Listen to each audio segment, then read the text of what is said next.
విడిపోతే తెలంగాణ చీకటి అయిపోతుంది. ఎందుకంటే నియమావళి ఇట్లా ఉన్నది కాబట్టి ఇది అటు పోతుందని.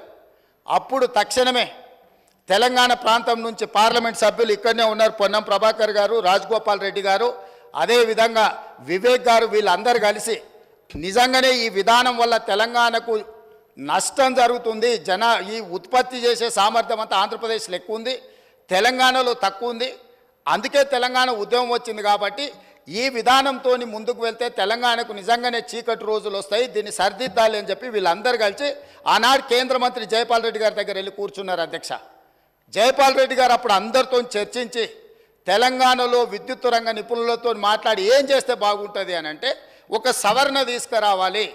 ఏంది?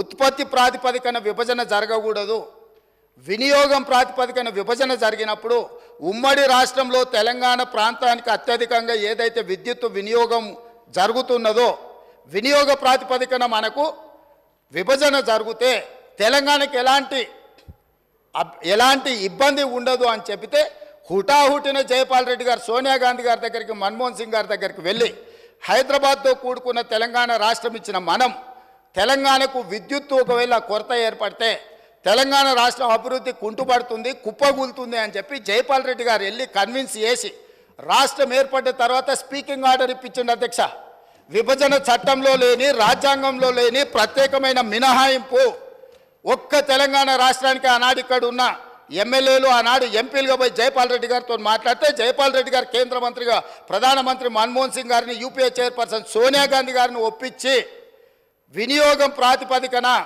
53.46% అంటే దాదాపుగా 54% తెలంగాణ రాష్ట్రానికి, 46% ఆంధ్రప్రదేశ్ రాష్ట్రానికి. వాస్తవంగా ఉత్పత్తి సామర్థ్యం ప్రకారం చూసుకుంటే 36% తెలంగాణలో ఉండే, 64% ఆంధ్రప్రదేశ్లో ఉండే. విభజన చట్టం ప్రకారం తెలంగాణకు 36% వచ్చే విధంగా, ఆంధ్రప్రదేశ్కి 64% వచ్చే విధంగా ఉంటే జైపాల్ రెడ్డి గారు తీవ్రమైన కృషి చేసి తెలంగాణ రాష్ట్రానికి 53.46% ఇప్పించి కేంద్ర ప్రభుత్వం నుంచి ఆదేశాలు ఇప్పించి ఆనాడు తెలంగాణ రాష్ట్రాన్ని చీకట్ల నుంచి కాపాడింది. అధ్యక్ష, ఇక్కడ కూర్చున్నోళ్ళు పొంకనాలు కొడుతున్నోడు ఎవడేం చేయలే. అదేవిధంగా ఆనాడు నేను తెలుగుదేశంలో ఉన్న ఎమ్మెల్యేగా ఇదే సభలో ఇక్కడనే చంద్రశేఖరరావు గారు ముఖ్యమంత్రిగా ఉంటే అక్కడ ప్రతిపక్ష నాయకుడిగా విద్యుత్తు మీద చర్చ జరిగింది. ఆనాడు సమాధానం చెప్పలేక తెలంగాణకు చీకటి రోజులని పేపర్లు కింద కొట్టి ఆనాడు స్పీకర్ గారికి ఇక్కడి నుంచి హుకుం జారీ చేసి మార్షల్స్ను పెట్టి నా నీడ్చి బయటపడేపించింది. అధ్యక్ష, రికార్డులు తీయండి. 2014-15 సందర్భంగా ఆనాడు ఇదే సభలో జరిగిన చర్చలో చంద్రశేఖరరావు గారు ఏ విధంగా సభను తప్పుదోవ పట్టిస్తుండు, ఏ విధంగా ప్రజల్ని మభ్యపెడుతుండు, ఏ రకంగా కాంగ్రెస్ పార్టీ ఆ రోజు నేను తెలుగుదేశంలో ఉన్నా నేను స్పష్టంగా చెప్పిన ఆ రోజు రికార్డులు తీయండి అధ్యక్ష, మీరు సభను వాయిదా వేయండి, అవసరమైతే ఆ రికార్డులు తీద్దాం. నేను ఆ రోజు చెప్పిన సోనియా గాంధీ గారి దయ వల్ల, జైపాల్ రెడ్డి గారి కృషి వల్ల తెలంగాణ రాష్ట్రానికి విద్యుత్ సంక్షోభం నుంచి గట్టెక్కింది. నేను తెలుగుదేశం ఎమ్మెల్యేగా ఉన్నా వాస్తవాలను చెప్పాలి అని చెప్పి అక్కడి నుంచి నేను తెలుగుదేశం ఎమ్మెల్యేకి ఈ సభలో మాట్లాడితే ఈ సభ్యుడు వాళ్ళని పొగడతాడా, మార్షల్స్ని పెట్టి ఈడ్చి బయట పడేయండి, నన్ను ఈడ్చి బయట పడేపించండి. అధ్యక్ష, ఈరోజు మీ ద్వారా తెలంగాణ సమాజానికి ఈరోజు నేను చెప్పదలుచుకున్న అధ్యక్ష, ఆ రకంగా తెలంగాణ రాష్ట్రాన్ని విద్యుత్ సంక్షోభం నుంచి ఆనాడు జైపాల్ రెడ్డి గారు, సోనియా గాంధీ గారు, మన్మోహన్ సింగ్ గారు కాపాడినరు. ఆ తర్వాత ఉమ్మడి రాష్ట్రంలో తీసుకున్న నిర్ణయాల వల్ల భూపాలపల్లిలో ఉన్న 1200 మెగావాట్లు కానీ ఇతర ప్రాంతాలలో ఆనాడు ఉమ్మడి రాష్ట్రంలో ప్రారంభించిన పవర్ ప్రాజెక్టులు తెలంగాణ రాష్ట్రం వచ్చిన తర్వాత ఉత్పత్తిలోకి వచ్చినాయి. కాబట్టి అడిషనల్ పవర్ మొత్తం మనకు యాడ్ అవ్వడం వల్ల తెలంగాణలో విద్యుత్ సంక్షోభాన్ని నుంచి మనం బయటపడ్డాం. అధ్యక్ష, ఇవాళ నేను సూటిగా సవాలు విసురుతున్నా. ఆనాడు 7000 చిల్లర మెగావాట్లు ఉంటే మేము 19,000 చిల్లరకి తీసుకెళ్ళినామని. ఎవరు అధ్యక్ష? వీళ్ళ తాతలు ఏమన్నా ఉత్పత్తి చేసిరా, వీళ్ళేమన్నా చేసిరా? సోలార్ పవర్ ప్రాజెక్టులో 5,600 మెగావాట్లు ఈరోజు చెప్పుకుంటారు కదా. ప్రైవేటు పెట్టుబడులు ప్రైవేట్ వాళ్ళు తీసుకొచ్చి పెట్టింది అధ్యక్ష. రాష్ట్ర ప్రభుత్వానికి అనాపైసా సంబంధం లేదు. 10 సంవత్సరాలు వీళ్ళ ఏలుబడిలో సోలార్ పవర్ ఓన్లీ 1 మెగావాట్ అధ్యక్ష. సిగ్గు లేకుండా ఇంకా కూడా మేము విద్యుత్తును ఉత్పత్తి చేసామని అబద్ధాలు చెప్పి సభను తప్పుదోవ పట్టించే ప్రయత్నం చేస్తున్నారు అధ్యక్ష. అదేవిధంగా అధ్యక్ష, ఇవాళ బిహెచ్ఎల్కు మేము నామినేషన్ పేజ్ మీద ఇచ్చినాం. గవర్నమెంట్ టు గవర్నమెంట్ ఇస్తే కమిషన్లు వస్తాయా? ఇది పద్ధతేనా? మీరు ఎక్కడ గండి కొట్టిరు, ఎక్కడ బొక్కిండ్రు, ఎక్కడ మెక్కిండ్రు, మాకు తెలియదు అనుకుంటురా అధ్యక్ష? మేమేం చదువుకోకుండానే ఇక్కడికి వచ్చినాం అనుకుంటురా అధ్యక్ష? బిహెచ్ఎల్కు ఉన్న కెపాసిటీ, ఎలక్ట్రోమెకానికల్ ఎక్విప్మెంట్ ఉత్పత్తి చేసే సామర్థ్యమే ఉంది. బిహెచ్ఎల్కు civil balance of plant work అంటారు. అంటే సంస్థ ఒక విద్యుత్ ఉత్పత్తి చేయాలంటే బ్రాయిలర్సు మెకానికల్ ఎక్విప్మెంటే కాదు అధ్యక్ష, సివిల్ వర్కులు ఉంటాయి. సివిల్ వర్క్లు అంటే ప్లాంట్ను ప్రిపేర్ చేయడం కానీ, తెచ్చిన మిషన్లు ఫిట్ చేయడం కానీ, దాని కాంపౌండ్ కానీ, దాని రూఫ్ కానీ, సరే అక్కడ ఉండే ఎంప్లాయీస్ క్వార్టర్స్ కానీ, ఇవన్నీ.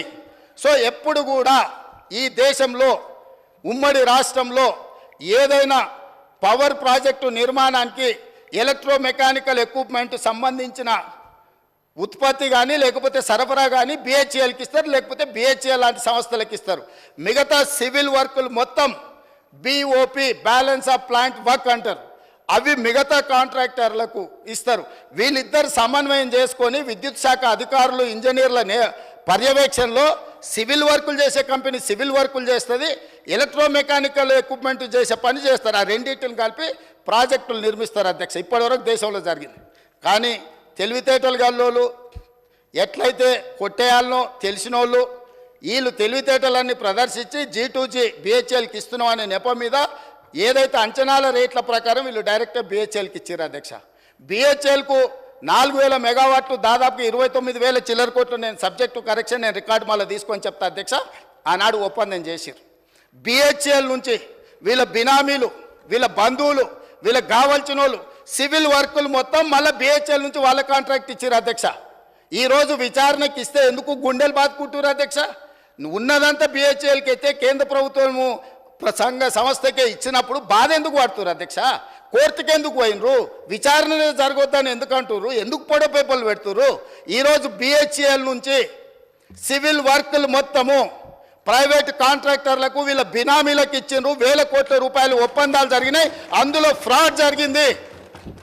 చివరికి సరఫరా చేసే కంకర కాడ నుంచి, ఇసుక కాడ నుంచి, వాచ్మెన్ల కాడ నుంచి వాళ్ళ పార్టీ నాయకులకు, పార్టీ ఫిరాయించిన మాజీ ఎమ్మెల్యేలకు అప్పచెప్తే కోమటిరెడ్డి వెంకటరెడ్డి గారు అక్కడికి వెళ్ళి యాదాద్రి పవర్ ప్లాంట్ విజిట్ చేసి దోపిడీ ఏ విధంగా జరుగుతుందో ఆనాడు కాంగ్రెస్ పార్టీ ఎమ్మెల్యేగా ఉన్న వ్యక్తిని బెదిరించి లేకపోతే అతనికి ఆ ఒప్పందాల పనులు అప్పచెప్పి ఏ రకంగా వీళ్ళు దోపిడీకి పాల్పడ్డారో ఈరోజు విచారణలో బయటకు వస్తుందని చెప్పి ఈరోజు ఊకదంపుడు ఉపన్యాసాలు ఇచ్చి ప్రజల్ని మభ్యపెట్టే ప్రయత్నం చేస్తున్నారు అధ్యక్ష. అదేవిధంగా అధ్యక్ష, మేము మీకు ఇక్కడ ఒక ఇది నేను చెప్పదలుచుకున్నాను అధ్యక్ష.